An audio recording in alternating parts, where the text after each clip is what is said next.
मुख्यमंत्री पुष्कर सिंह धामी ने की चंपावत को आदर्श जिला बनाने की समीक्षा। अधिकारियों को कार्य योजना पर तेजी से कार्य करने के दिए निर्देश। कहा, विकास के साथ विरासत को भी बढ़ाना है आगे।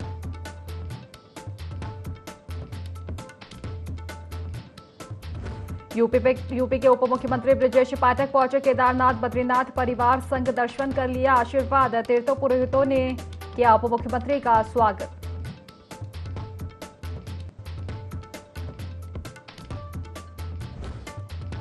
चारधाम यात्रा को लेकर मुख्यमंत्री पुष्कर सिंह धामी का बयान। कहा, व्यवस्थित रूप से चल रही चारधाम यात्रा। मानसून को लेकर अधिकारियों को व्यवस्था बनाने के दिए निर्देश।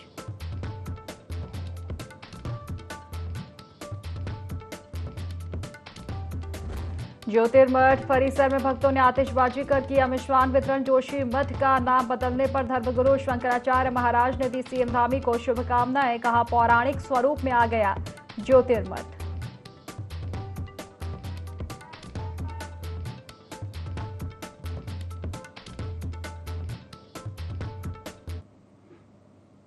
नमस्कार, IND 24 देख रहे हैं आप और मैं हूं आपके साथ खुशी व्यास। चले खबरों की ओर रुख करेंगे, जहां मुख्यमंत्री पुष्कर सिंह धामी ने सचिवालय में चंपावत को आदर्श जनपद बनाने के लिए बनाई जा रही कार्य योजना और कार्यों की समीक्षा की। इस दौरान उन्होंने अधिकारियों को निर्देश दिए कि आदर्श चंपावत के लिए बनाई जा रही कार्य योजना पर तेजी से कार्य किए जाए।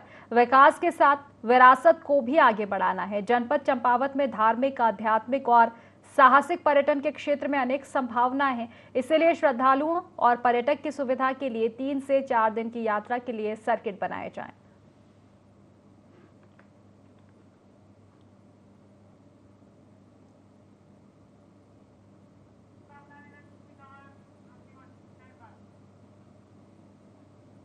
ज्योतिर्मठ क्षेत्र के दोनों सनातनी धर्मगुरु और शंकराचार्य महाराज ने जोशीमठ का नाम पौराणिक ज्योतिर्मठ किए जाने के विज्ञान और प्रौद्योगिक विभाग की ओर से सहमति प्रदान किए जाने पर मुख्यमंत्री पुष्कर सिंह धामी को शुभकामनाएं दी।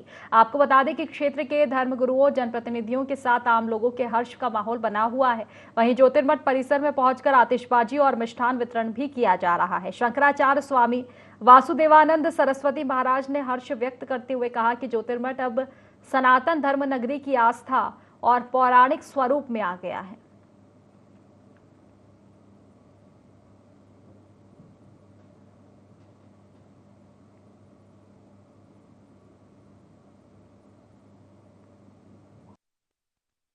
मठ को जो है, जो ज्योतिर्मठ प्राचीन नाम था, वो पुनः कर दिया गया है। उसके लिए पूरी सरकार को हम बधाई देते हैं और पूज्य जगत गुरु शंकराचार्य ज्योतिष पीठाधीश्वर 1008 स्वामी श्री अभिमुक्तेश्वरानंद सरस्वती जी महाराज के प्रयासों से और पिछले वर्ष जो है हमारी ज्योतिष पीठ से भी एक दल वहाँ पर मिलने के लिए गया था इसी विषय में कि ज्योतिर्मठ इस नाम को कर दिया जाए। तो उसमें हमारे मुकुंदानंद ब्रह्मचारी जी थे, ब्रजेश सती जी वगैरह थे, उमानंद जी वगैरह थे। ये गए, मुख्यमंत्री जी से मिले और मुख्यमंत्री जी ने 1 साल के बाद जो है आज पुनः जोशीमठ का नाम जो है ज्योतिर्मठ किया है। प्राचीन इतिहास में इस स्थान को ज्योतिर्मठ के रूप से ही जाना जाता है। जब 2500 वर्ष पहले आदि शंकराचार्य जी महाराज आए, यहाँ पर उनको आत्म ज्योति का दर्शन हुआ, तब उन्होंने इस स्थान का नाम ज्योतिर्मठ रखा।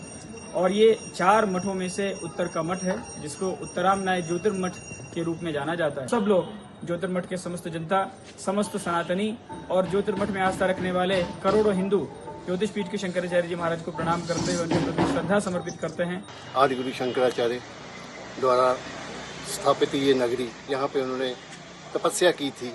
ये पौराणिक नाम इसका ज्योतिर्मठ ही रखा गया था, लेकिन आज जो पुनः इसका फिर से ज्योतिर्मठ नाम कर दिया गया है जोशीमठ से, तो इसके लिए तो आज जैसा कि सुनने में आ रहा है, पढ़ने में आ रहा है प्रिंट मीडिया के थ्रू, तो पुनः इसका नाम ज्योतिर्मठ करने पे बहुत बहुत साधुवाद।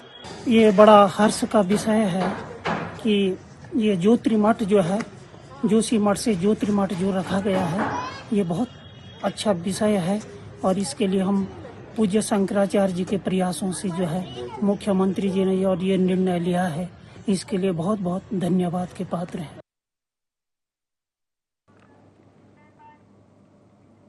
जोशीमठ तहसील को अब ज्योतिर्मठ के नाम से जाना जाएगा। इसी तरह नैनीताल जिले के कोशिया कुटौली तहसील का नाम बदलकर केंचवी धाम तहसील कर दिया गया है। केंद्र सरकार ने नाम बदलने के प्रस्ताव को मंजूरी दे दी है। इसको लेकर भाजपा के प्रदेश प्रवक्ता विपिन कैंथोला ने कहा कि आदि शंकराचार्य ने ज्योतिर्मठ की स्थापना की थी, जिसका नाम ज्योतिर्मठ था।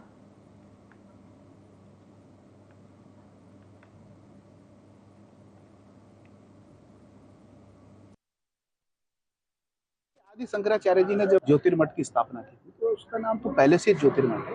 अपभ्रंश होके जो है अंग्रेजों के जमाने में ज्योतिर्मठ को रा का उच्चारण नहीं कर सकते, उच्चारण करने में कोई दिक्कत रही होगी, या अपभ्रंश होकर के वो जो सीमठ हो गया ज्योतिर्मठ की जगह, तो उसको हमने पुरानी पहचान दिलाने का काम किया है। और हमारी सरकार जो पुरातनिक जो पहचानें होती हैं, जो परंपरा के साथ जुड़ी हुई पहचानें हैं, जो शास्त्रों में जो नाम है, उसी के अनुसार हमने उनका नाम देखिए पहचान जो होती है, देखिए किसी स्थान की जो पहचान होती है उसके नाम से ही होती है। और हम सब लोग सनातनी लोग हैं, सनातनी संस्कृति सनातनी सभ्यता को मानने वाले लोग हैं। निश्चित रूप से जब सनातनी लोग पढ़ते हैं तो उसका नाम ज्योतिर्मठ ही होता है। तो अब तुरंत होकर जोशीमठ हो गया, तो अब उसको बेहतर करने का काम, जो चीज़ कोई अगर जो खराब हो गई उसको बेहतर करने का काम सरकार का, तो अच्छा काम किया माननीय मुख्यमंत्री जी का था। लोहाघाट थाने में बड़ा हादसा होने से बाल बाल बच गया। लोहाघाट थाने के पास विभाग के निर्माणाधीन भवन में निर्माण सामग्री लेकर पिकअप वाहन आया था। इसे चालक ने लापरवाही से ढलान में खड़ा कर दिया, जिससे अचानक पिकअप ढलान में तेजी से लुढ़कने लगे। पिकअप थाने के पास लगे मोरपंखी के पेड़ को धराशायी करते हुए थाने में खड़ी चीता मोबाइल को रौंद कर थाने की दीवार से टकरा गई। पिकअप के टकराने से वहां काम कर रहे मजदूरों में भगदड़ मच गई और लोगों ने भागकर अपनी जान बचाई।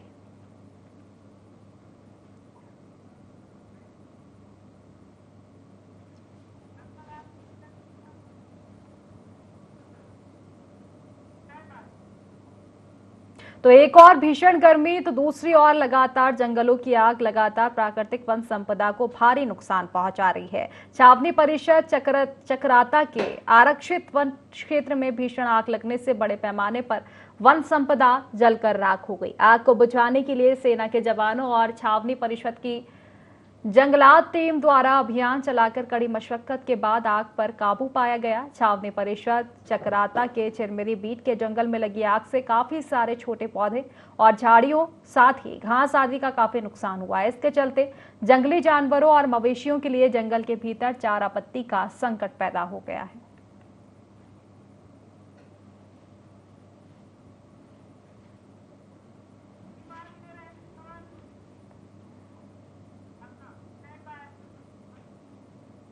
हरिद्वार के सिडकुल में भीम आर्मी के कार्यकर्ताओं ने हैवेल्स कंपनी के बाहर प्रदर्शन किया। कार्यकर्ता कंपनी के कर्मचारी को बिना किसी उचित कारण बाहर निकालने का विरोध कर रहे थे। भीम आर्मी के नेताओं ने इसे जातिगत भेदभाव बताया। उन्होंने चेतावनी दी कि यदि इस पर रोक नहीं लगाई गई तो उग्र आंदोलन किया जाएगा।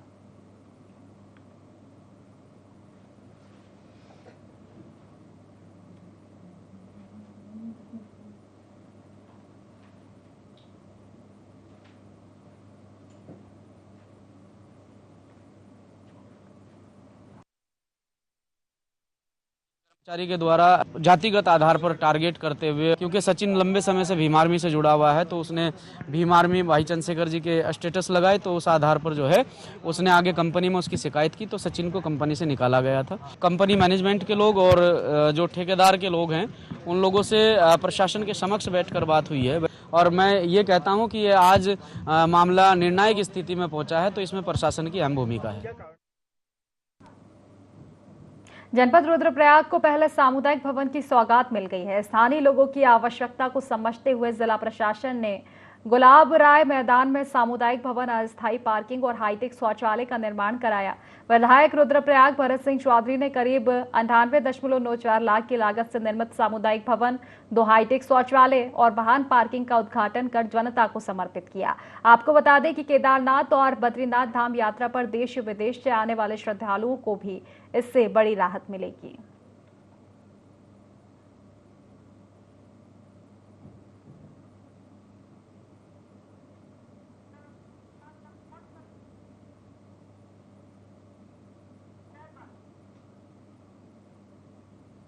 धर्मनगरी हरिद्वार में इन दिनों आपको बता दें कई किसान संगठनों के चिंतन शिविर लग रहे हैं। इस बीच अन्नदाता किसान यूनियन के हरिद्वार में हुए 3 दिवसीय सम्मेलन में जहां एक और किसानों की मांगों पर चिंतन किया गया, तो वहीं चंडीगढ़ एयरपोर्ट पर कंगना रनौत को थप्पड़ मारने वाली सीआईएसएफ जवान कुलविंदर कौर के समर्थकों में भी किसान खड़े दिखाई दिए, जहां उन्होंने कहा कि अगर किसान की बेटी के खिलाफ कोई नाजायज कार्रवाई हुई तो किसान यूनियन कुलविंदर कौर के साथ खड़ी है। आपको बता दें कि यूनियन के राष्ट्रीय अध्यक्ष गुरुमुख सिंह विर्क ने कहा कि सरकार स्वामीनाथन कमेटी को लागू करवाकर एमएसपी की गारंटी जल्द लागू करे।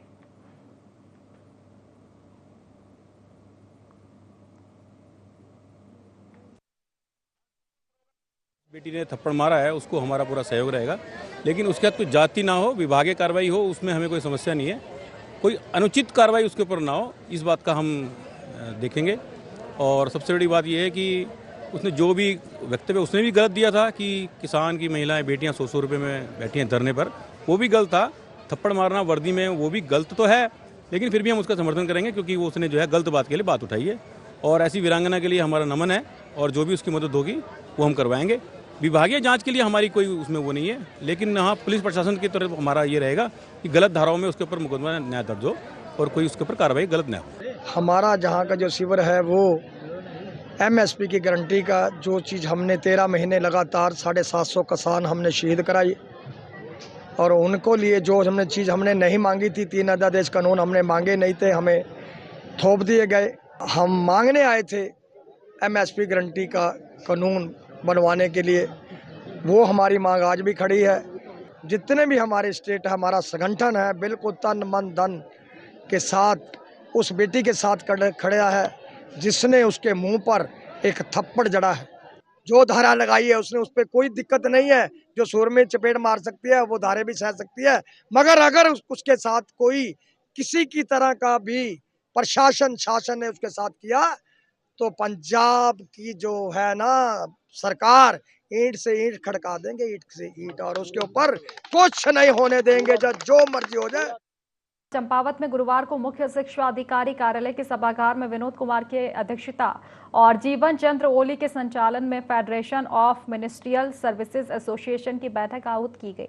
इसमें जिले के समस्त विभागों के मिनिस्ट्रियल कार्मिकों ने प्रतिभाग किया। बैठक में सभी वक्ताओं ने अपनी 21 सूत्रीय मांगों पर विस्तार पूर्वक चर्चा की, जिसमें प्रमुखता से पुरानी पेंशन बहाली और SGHS गोल्डन कार्ड में आ रही परेशानियों को दूर करने के संदर्भ में चर्चा की गई। कर्मचारियों का कहना है कि पेंशन हमारा संवैधानिक अधिकार है जिसे हम हर हाल में लेकर रहेंगे। साथ ही आ रही विभिन्न विसंगतियों को दूर करने के लिए सरकार पर दबाव बनाया जाएगा।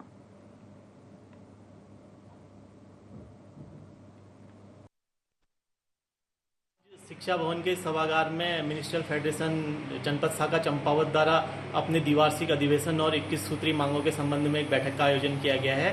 शीघ्र ही हमारा मिनिस्ट्रियल फेडरेशन अपना द्विवार्षिक अधिवेशन संपन्न कराते हुए जो भी 21 सूत्री मांगें हमारी चल रही हैं उसके आंदोलन की जो है आगे गति देने के लिए रणनीति जो है तैयार करेंगे। हल्द्वानी के एसडीएम कार्यालय के बाहर बजरंग दल के कार्यकर्ताओं ने राष्ट्रपति के नाम ज्ञापन दिया, जिसमें जम्मू कश्मीर में हुए श्रद्धालुओं की बस पर आतंकवादियों के हमले के खिलाफ पुतला दहन कर आक्रोश व्यक्त किया गया। इस दौरान बजरंग दल के कार्यकर्ताओं ने कहा कि इस आतंकी हमले में 10 निर्दोष हिंदू तीर्थयात्री मारे गए। यह संपूर्ण देशवासियों को स्तब्ध करने वाली घटना है, जिससे पूरा देश आहत है और आक्रोश में है। बजरंग दल का कहना है कि जम्मू कश्मीर लंबे समय से पाकिस्तान पोषित आतंकवाद का दंश झेल रहा है। धारा 370 हटने के बाद एक आशा की ज्योति जगी, लेकिन लगता है कि उग्रवादियों का मनोबल अभी कम नहीं हुआ। हिंदुओं को चिन्हित करके उनकी हत्या की घटनाएं बढ़ी है।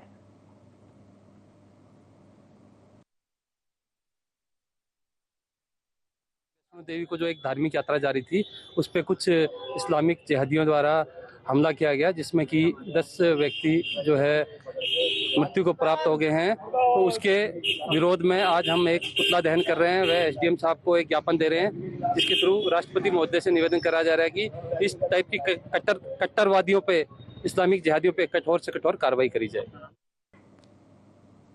उत्तराखंड की 2 विधानसभा सीटों बंगलौर और बद्रीनाथ सीट पर होने वाले उपचुनाव का बिगुल बज चुका है। ऐसे में इन सीटों पर भाजपा और कांग्रेस में किनकी दावेदारी परवान चढ़ेगी, इसी को लेकर देखिए खास रिपोर्ट। उत्तराखंड में बद्रीनाथ और मंगलोर विधानसभा उपचुनावों की घोषणा होते ही बीजेपी और कांग्रेस हरकत में आ गई।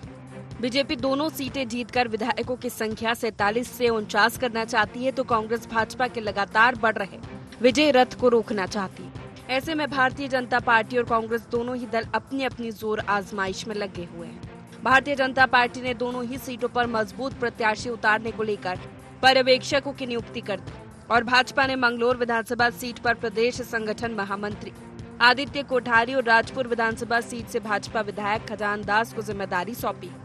बद्रीनाथ विधानसभा सीट पर कैबिनेट मंत्री धन सिंह रावत और रुद्रप्रयाग विधायक भरत सिंह चौधरी को जिम्मेदारी दी गई।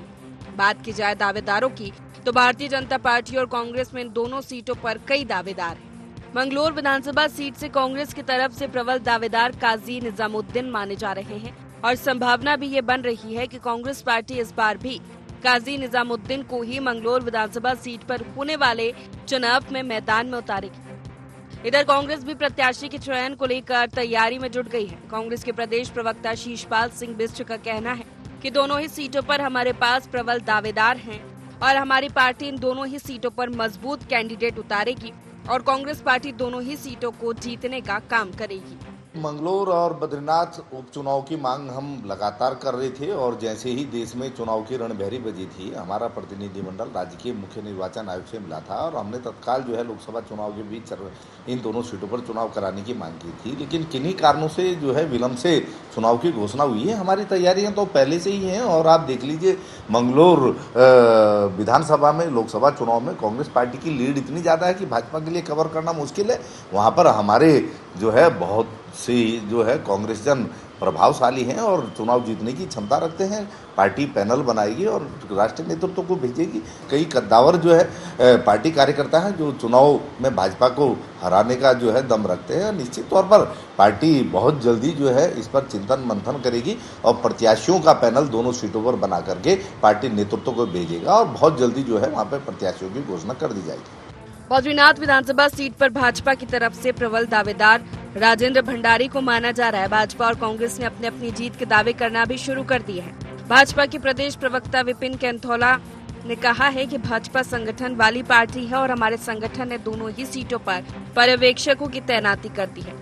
जो भी मजबूत दावेदार होंगे उनका पैनल केंद्र को भेजा जाएगा। भारतीय जनता पार्टी संगठन आधारित पार्टी है। बद्रीनाथ और हरिद्वार की सीट, दोनों सीटों पर चुनाव हो रहा है। मंगलोर के लिए जो हमारे पर्यवेक्षक हैं उनको हमने, हमारे प्रदेश के महामंत्री हैं आदित्य कोठारी जी और हमारे राजपुर के विधायक खजान दास जी, वो वहाँ जाएंगे और पैनल बनाएंगे। ऐसे ही बद्रीनाथ में हमारे जो सरकार में मंत्री हैं धन सिंह रावत जी और रुद्रप्रयाग के हमारे विधायक भरत चौधरी जी, इन दो लोगों को नियुक्त किया गया। चारों के चारों लोग दोनों विधानसभाओं में जाकर के पैनल बनाएंगे।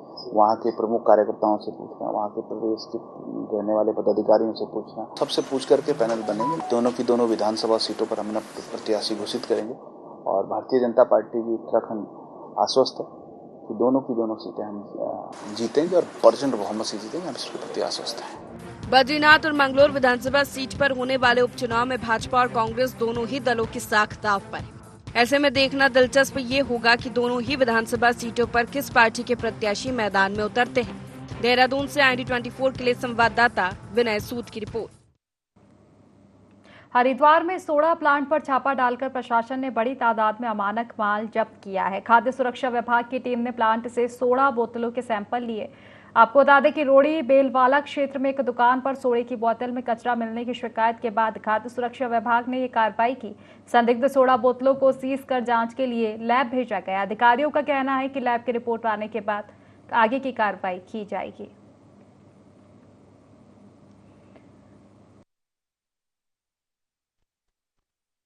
कि रोड़ी बेलवाला में जिसको सोडे की बोतल या बंटे की बोतल के तौर पे जाना जाता है वो साफ़ नहीं है। उसमें फूड सेफ्टी डिपार्टमेंट की तरफ से जोशी जी और उनकी टीम ने जाके चेकिंग करी। 4 बोतल का सैंपल लिया जिसमें उनको विजिबली दिखाई दे रहा था कि कुछ कचरे जैसा है। उनका सैंपल लेने के बाद जब पूछताछ करी तो इस लोकेशन का इंडस्ट्रियल एरिया का पता चला। यहाँ पर एक दुकान में 768 बॉटल्स को सीज करा गया जिसमें से सैंपलिंग करके उनको चेक करने के लिए भेजा जाएगा।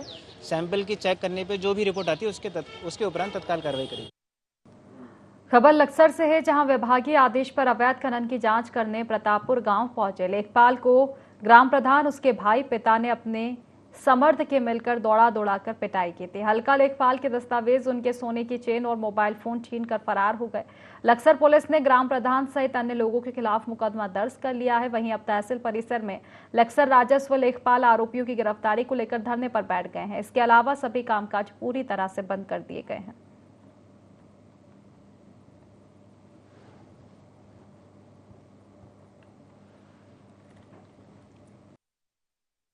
अनूप सिंह सैनी ये शिकायत करता है। इसने सीएम हेल्पलाइन में शिकायत की थी कि ये ग्राम प्रधान रोनिक और कुछ और लोगों के नाम थे, ये अवैध खनन कराते हैं, अवैध अतिक्रमण वगैरह इस तरह कुछ मामला था। इसके लिए सीएम हेल्पलाइन पर शिकायत की गई थी। एसडीएम साहब के आदेश हुए, तहसीलदार के आदेश हुए, जांच के लिए पटवारी गए। पटवारी मौके पर गया था जांच के लिए, तो उसी बीच जो है ये कुछ गुस्सा हो गए हैं प्रधान जी, और इन्होंने जो इसकी मारपीट कर दी है। साथी लेखपाल श्री अंजू काम्बोज सीएम हेल्पलाइन प्रकरण की जांच के लिए प्रतापपुर गांव में गए थे।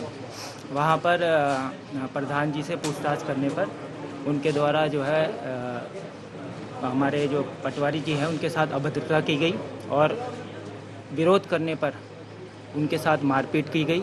उनका मोबाइल फ़ोन, इनके गले की माला जिसे चेन कहते हैं, चेन इत्यादि उनके द्वारा छीन ली गई है। मारपीट कतई स्वीकार्य नहीं है।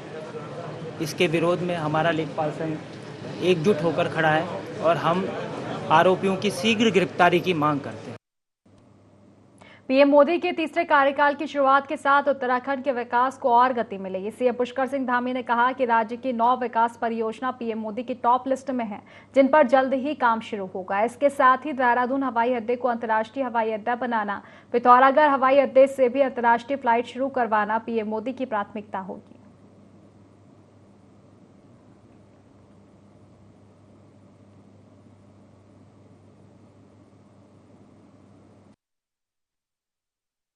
सारे जो पहले से काम चल रहे हैं, हमारे यहाँ की बहुत सारी परियोजनाएं हैं।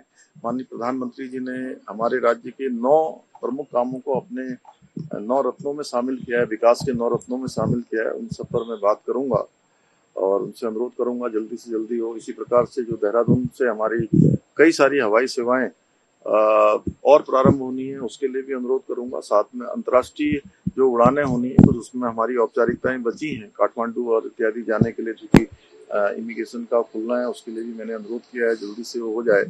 पंतनगर का हवाई अड्डा, यह हवाई अड्डा हमारा अंतर्राष्ट्रीय स्तर का बने, उसके लिए समस्त औपचारिकताएं जो राज्य सरकार की तरफ से की जानी है लगभग पूरी हो गई हैं। केंद्र से हम अनुरोध करेंगे इसी प्रकार पिथौरागढ़, चिन्याली, सौड़ और गौचर ये हवाई पट्टी भी हमारी संचालित हों। साथ में जो कनेक्टिविटी का है, जैसे 4 धाम सड़क मार्ग हमारा तेजी से बना है, कुछ काम अभी और होने हैं, जैसे उत्तरकाशी से गंगोत्री का मार्ग है। इसी प्रकार से हमारा कैलाश मानसरोवर जाने वाले मार्ग के लिए भी हम अनुरोध करेंगे, क्योंकि मार्गों के मामले में भी है, रेल सेवाएं भी हैं, बिजली की परियोजनाएं हैं। तो फिलहाल इस बुलेटिन में बस इतना ही। आप बने रहिए IND 24 के साथ। नमस्कार।